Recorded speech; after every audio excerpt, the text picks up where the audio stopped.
السلام علیکم. Second year ہم تحریک علی گڑھ کی علمی خدمات پڑھ رہے ہیں اور اس ٹاپک کے اندر میں نے آپ کو سر سید احمد خان نے جو اسکولز کھولے تھے 1859 سے آنورڈز ان کا بتایا تھا، اور سائنٹیفک سوسائٹی کا، اور سر سید احمد خان نے کس طرح سے جو لیٹسٹ سلیبس تھا اس وقت کا اس کو سب کانٹیننٹ کے اسکولز کے اندر کس طرح رائج کیا، یہ ابھی تک میں نے آپ کو پڑھایا ہے.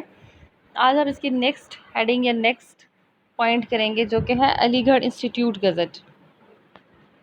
گزٹ بیسیکلی کسی رسالے کو کہتے ہیں، اور جو علی گڑھ انسٹیٹیوٹ گزٹ تھا، بیسیکلی جب آپ کو میں نے سائنٹیفک سوسائٹی پڑھائی تھی تو اس میں بتایا تھا کہ اس کا ایک ہفتہ وار رسالہ شائع ہوتا تھا،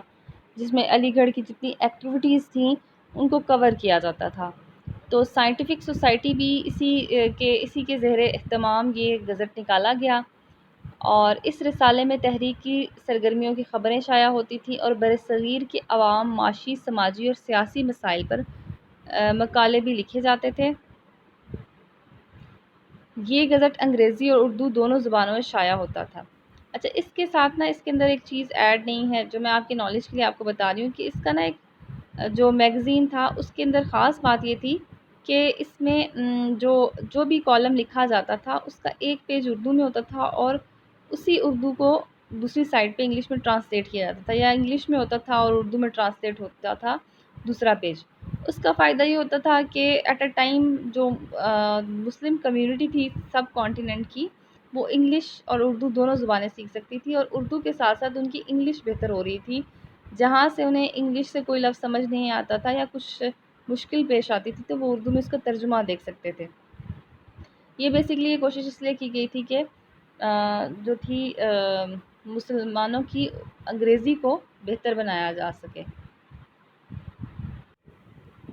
اس کے ساتھ ساتھ اس میں جو تھا یہ گزٹ تھا، میگزین تھا، اس کے اندر مسلمانوں کے تعلیمی، سیاسی، سماجی مسائل ان کو بھی ڈسکس کیا جاتا تھا. اس طرح سے مسلمانوں کی بہت سارے مسائل کی عکاسی کرتا تھا، اور عام جو لوگ تھے ان تک مختلف مسائل کو پیش کیا جاتا تھا.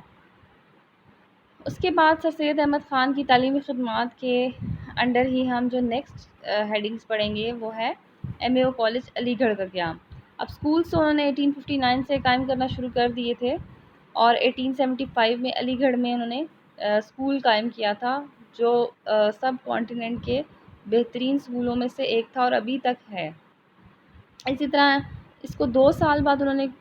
جو کوشش کی کہ ان کے اسکول کو کالج کا بھی درجہ مل جائے. 1877 میں علی گڑھ میں جو ان کا اسکول تھا اس کو کالج، اسکول کے ساتھ ساتھ انہوں نے کالج کا قیام بھی عمل میں لایا، اور سر سید کا یہ کی خواہش تھی کہ جو ان کا کالج ہے اس کو یونیورسٹی کا درجہ ملے.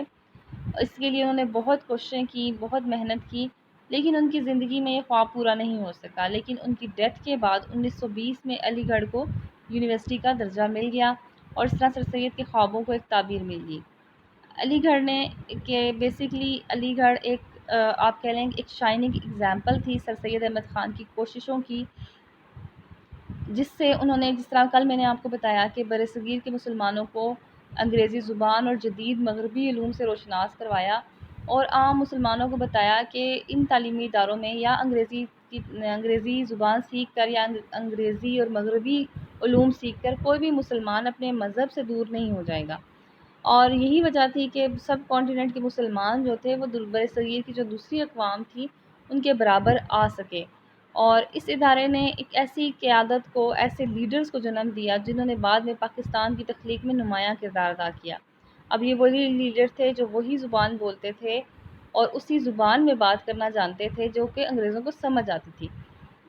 اور اسی طرح ہندوؤں کا مقابلہ علمی لحاظ سے، اپنی قابلیت کے لحاظ سے وہ کر سکتے تھے. سر سید نے اپنے اس ادارے کو آکسفورڈ اور کیمبرج یونیورسٹی کے ہم پلہ لانے کا منصوبہ بنایا تھا،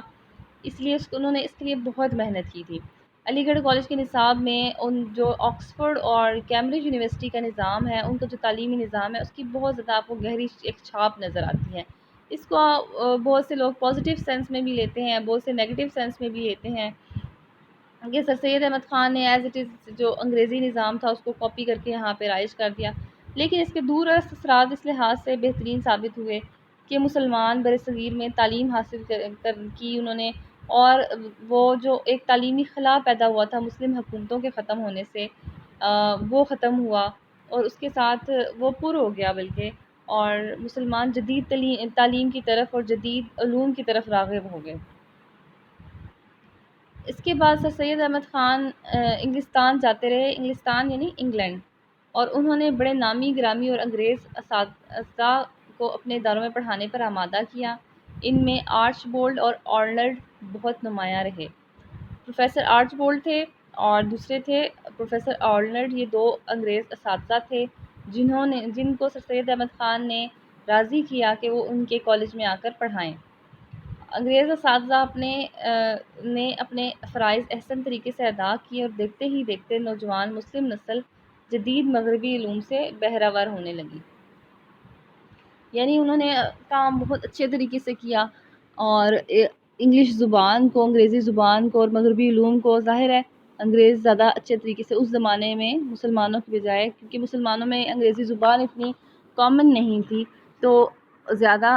جو انگریز پروفیسرز تھے وہی اچھا پڑھا سکتے تھے۔ سر سید احمد خان نے یہاں برصغیر کے جو مسلمان اساتذہ تھے ان کے ساتھ ساتھ انگلستان سے بہت مشہور قسم کے جو اساتذہ تھے ان کو بھی ہائر کیا اپنے اس ادارے میں، اور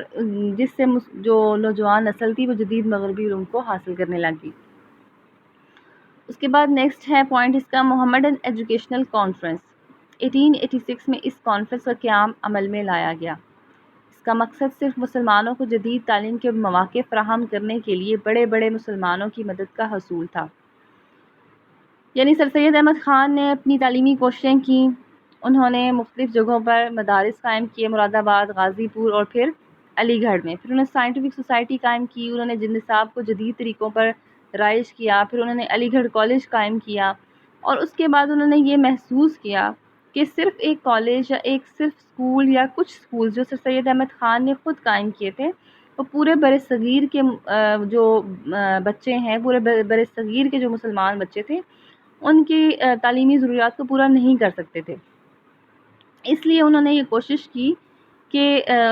کسی طریقے سے جو مسلمان لیڈرز تھے ان کو بلایا جائے اور ان کو اس بات پر راغب کیا جائے کہ برصغیر کے مسلمانوں کے لیے تعلیمی ادارے کھولے جائیں۔ اس کے لیے انہوں نے ایک جو اسٹیپ اٹھایا وہ یہ تھا کہ انہوں نے محمدن ایجوکیشنل کانفرنس قائم کی، اور اس کے لیے انہوں نے بڑے بڑے مسلمان جو تھے، جو اس وقت کے صاحب ثروت یا دولت مند افراد تھے، ان کی مدد لی، اور کانفرنس میں جب بھی کانفرنس کا سالانہ اجلاس ہوتا تو برصغیر کے طول و عرض یعنی دور اور نزدیک سے کثیر تعداد میں درد دل رکھنے والے صاحبان ثروت تشریف لاتے رہے۔ اور درد دل کا مطلب یہاں ہوگا کہ جو مسلمانوں کے لیے درد رکھتے تھے، وہ یہ چاہتے تھے کہ مسلمان قوم بھی برصغیر کی دوسری قوموں کے برابر ہو جائیں اور تعلیمی لحاظ سے آگے نکلیں، اور سر سید کے منصوبوں کی تکمیل کی کوششوں میں شریک رہے۔ عمرا کے علاوہ، عمرا یعنی یہ صرف وہ لوگ نہیں تھے جن کے پاس پیسہ تھا، مسلم دانشور یعنی مسلم دانش مند افراد جو علمی لحاظ سے عام لوگوں سے کافی آگے تھے، بڑے بڑے رائٹرز کہہ سکتے ہیں آپ، ایجوکیشنسٹ کہہ سکتے ہیں، پروفیسرز، ایسے افراد بھی ان کے ساتھ شامل تھے۔ ان کے اصلاح و مشورے کے لیے وہ بھی کانفرنس میں کے اجلاسوں میں آتے رہے۔ سر سید ایک دیا تھے جس سے کئی دیے جلے، یعنی سر سید احمد خان کی حیثیت ایک روشنی کی تھی جس نے اپنے ساتھ ساتھ، جو صرف اس لیے نہیں تھی کہ وہ اپنی روشنی سے دوسروں کو کی رہنمائی کر سکے، بلکہ انہوں نے یہ بھی کوشش کی کہ اپنی روشنی سے ایسے چراغ اور روشن کریں جو مزید آگے اس کام کو بڑھاتے رہیں۔ یعنی جس طرح ہم کہتے ہیں صدقہ جاریہ ایک ورڈ یوز کرتے ہیں، بالکل ایسی سر سید احمد خان ایک ایسی شخصیت تھے جنہوں نے اپنی ذات کو ایک صدقہ جاریہ بنایا کہ ان کی شخصیت ایک روشنی، ایک دیا تھی، اور دیا علم کا دیا بھی کہہ سکتے ہیں، علم کا دیا تھا جس سے کئی دیے جلے۔ یعنی انہوں نے کوشش کی کہ برصغیر کے جو دانشور ہیں، جو برصغیر کے عمراء ہیں، جن کے دل میں درد تھا، جن میں مسلمانوں کی ہمدردی تھی، ان کو اس بات پر آمادہ کریں کہ جو علی گڑھ کی طرز کے جو تعلیمی ادارے ہیں اس طرح کے برصغیر کے دور میں، نزدیک میں، طول و عرض میں اور کھولے جائیں۔ کانفرنس مسلمانوں کے تعلیمی پہلو کے علاوہ سیاسی، اقتصادی اور سماجی پہلوؤں کا بھی احاطہ کرتی رہی۔ یعنی اس کانفرنس میں مسلمانوں کے تعلیمی مسائل کے اوپر، تعلیمی جو بھی ان کی مسلمانوں کی پسماندگی تھی یا جو تعلیمی ضروریات تھیں ان کو تو زیر بحث لایا جاتا تھا۔ اس کے ساتھ ساتھ مسلمانوں کی سیاسی حالات کے اوپر بھی بحث ہوتی تھی، ان کی اقتصادی اور سماجی پہلوؤں کو بھی ڈسکس کیا جاتا تھا۔ اسی کانفرنس کے 1906 کے ڈھاکہ اجلاس میں آل انڈیا مسلم لیگ کا قیام عمل میں لایا گیا۔ اب اس بات سے آپ اس کانفرنس کی اہمیت بھی سمجھ سکتے ہیں اور مسلمانوں کے لیے اس کی قیادت بھی سمجھ سکتے ہیں کہ مسلمانوں کو ایک سیاسی جماعت، جس سیاسی جماعت نے بعد میں چل کر پاکستان کے قیام کے لیے راہ ہموار کی، ایسی سیاسی جماعت کی بنیاد ہی اس کانفرنس میں رکھی گئی۔ یعنی یہ کانفرنس ایجوکیشنل کانفرنس ہی بنیادی طور پر، لیکن اس نے مسلمانوں کو سیاسی رہنمائی بھی فراہم کی اور مسلمانوں کو ایک ایسی سیاسی جماعت دی جس نے پاکستان کے قیام کے لیے راہ ہموار کی۔ اور اس سے اس کانفرنس کی جو آپ کہہ سکتے ہیں کہ کئی اسپیکٹ سامنے آتے ہیں کہ یہ کانفرنس صرف ایجوکیشنل کانفرنس نہیں تھی، بلکہ مسلمانوں کے سیاسی مسائل کا حل بھی پیش کرتی تھی۔ جب اس کانفرنس کے جو افراد تھے، اس کانفرنس کے جو معززین تھے، جب انہیں یہ فیل ہوا کہ اب سب کانٹیننٹ میں مسلمانوں کی بھی سیاسی جماعت ہونا ضروری ہے، مسلمانوں کو بھی ریپرزنٹیشن کی ضرورت ہے، تو انہوں نے مسلمانوں کے لیے سیاسی میدان میں بھی ان کی رہنمائی کی اور ایک ایسی سیاسی جماعت کی۔ یہاں پر سر سید احمد خان کی تعلیمی خدمات مکمل ہو جاتی ہیں۔ آج کے لیے اتنا کافی ہے۔ اللہ حافظ۔